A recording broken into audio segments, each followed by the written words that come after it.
Hello everyone, నమస్తే. Welcome back to our channel. ఈరోజు వీడియోలో క్విక్గా ఒక సింపుల్ అండ్ టేస్టీ ఫ్లఫీగా ఉండే ఒక మంచి బ్రెడ్ రెసిపీ అయితే చూపిస్తున్నాను.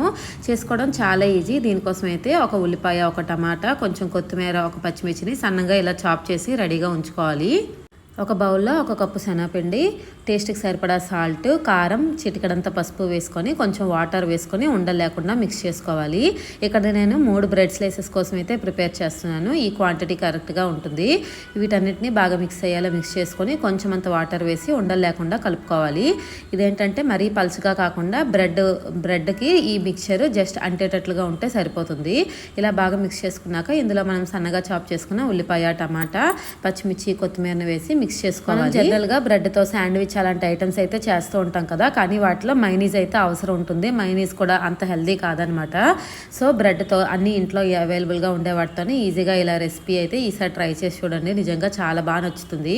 ఒక బ్రెడ్ స్లైస్ తీసుకొని మనం ప్రిపేర్ చేసిన బ్యాటర్ని అయితే ఇలా స్ప్రెడ్ చేసుకోవాలి. మనం ఈ బ్యాటర్ను బ్రెడ్ని ముంచైనా చేసుకోవచ్చు, లేదు అంటే ఇలా పైన స్ప్రెడ్ చేసైనా వేసుకోవచ్చు. ఫస్ట్ అయితే ఒక బ్రెడ్ పైన ఇలా ఈ బ్యాటర్ని అంతా స్ప్రెడ్ చేసుకొని వేడిగా ఉన్న పెనం మీద అయితే కొంచెం ఆయిల్ అప్లై చేసి ఒకవైపు అయితే ఫస్ట్ కాల్చుకుంటున్నాను. బ్రెడ్కి రెండో వైపు కూడా ఈ బ్యాటర్ని అయితే స్ప్రెడ్ చేసుకొని ఆ తర్వాత ఒకవైపు కుక్ అయ్యాక రెండో వైపు ఫ్లిప్ చేసుకొని రెండు వైపులా కుక్ చేసుకుంటే మనకైతే ఈ బ్రెడ్తో స్నాక్ అయితే రెడీ అవుతుంది. ఎటువంటి డీప్ ఫ్రై కాకుండా శనగపిండితో మనం ఇలా ఈజీగా చేసుకోవచ్చు. మంచి ఈవినింగ్ టైం స్నాక్గా బాగుంటుంది. చేసుకోవడం చాలా ఈజీ, చాలా తొందరగా అయిపోతుంది కూడాను. ఇలా ఒకవైపు కాలాక రెండో వైపు కూడా టర్న్ చేసుకొని ఇక్కడ కూడా 1-2 మినిట్స్ మనం ఫ్రై చేసుకుంటే మనకైతే ఎంతో టేస్టీగా ఉండే ఈ బ్రెడ్ స్నాక్ అయితే రెడీ అవుతుంది. బ్రెడ్ కొంచెం సాఫ్ట్గా ఉంటుందని చెప్పి నేను ఇలా బ్రెడ్ పైన బ్యాటర్ని అయితే స్ప్రెడ్ చేసుకున్నాను. మనకి సెకండ్ మెథడ్లో ఏంటంటే ఈ బ్యాటర్లో బ్రెడ్ని ముంచి కూడా మనము పెనం పైన పెట్టి ఫ్రై చేసుకోవచ్చు. ఎవరికి ఎలా ఈజీగా ఉంటే అలా అయితే చేసుకోవచ్చు. జస్ట్ ఇలా బ్రెడ్ని జస్ట్ ముంచేసి ఎక్కడెక్కడ ఖాళీ ఉంటే దానిపైన ఇంకొంచెం బ్యాటర్ని స్ప్రెడ్ చేసుకుంటే సరిపోతుంది. మరీ ఎక్కువగా డిప్ చేస్తే బ్రెడ్ విరిగిపోయే ఛాన్స్ ఉంటుందన్నమాట. సో మీకు ఎలా ఈజీగా ఉంటే అలా అయితే చేసుకోవచ్చు.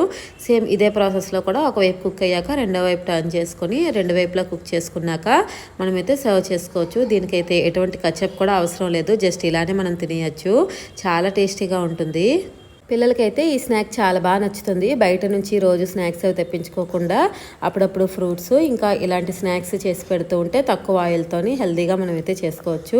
హెల్తీ వెర్షన్లో చేయాలంటే బ్రౌన్ బ్రెడ్ని యూస్ చేసినా కూడా టేస్ట్ చాలా బాగుంటుంది అనమాట. జస్ట్ ఇలా రెండు వైపులా కుక్ చేసుకుంటే మనకైతే ఈ బ్రెడ్ రెసిపీ అయితే రెడీ అవుతుంది. టేస్ట్ చాలా బాగుంటుంది. తప్పకుండా ట్రై చేయండి. తప్పకుండా ట్రై చేసి ఎలా వచ్చిందో కామెంట్ సెక్షన్లో అయితే షేర్ చేసుకోండి. వీడియో నచ్చితే లైక్ చేసి మన ఛానల్ని అయితే సబ్స్క్రైబ్ చేయడం అస్సలు మర్చిపోవద్దు. Thank you for watching. Bye bye.